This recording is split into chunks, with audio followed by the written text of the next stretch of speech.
Hey guys, welcome back. So in this video I'm going to show you how we can remove objects in Photomator. So let's get straight into it.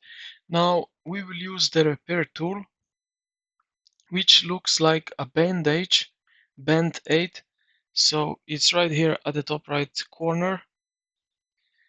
Now what we can do here on the iPad, at the bottom here we can adjust the size of this repair brush. So I will go with the small one, something like that.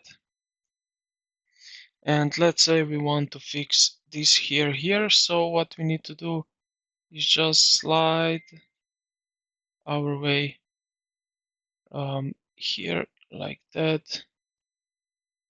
And let's say this one here. So we can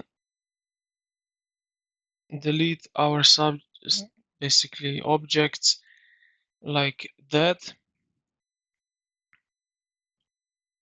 It's not that precise here on the iPad, so probably on the Mac you have more option to do that, but here in the iPad we have that what we can do now.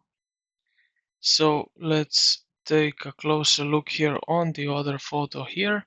So again, this band-aid icon, and adjust here the slider, how much big is this brush. Now what we can do is just find what we want to repair or remove. So let's say this text right here. So just like that. It's not that precise, so you need to have patience and try really best that it doesn't look like that you have something removed after taking the picture. So yeah, this is basically it, what you can do. So I hope this video helped you out. If you did, consider to like the video and subscribe to the channel. Thank you for watching, and I will see you in the next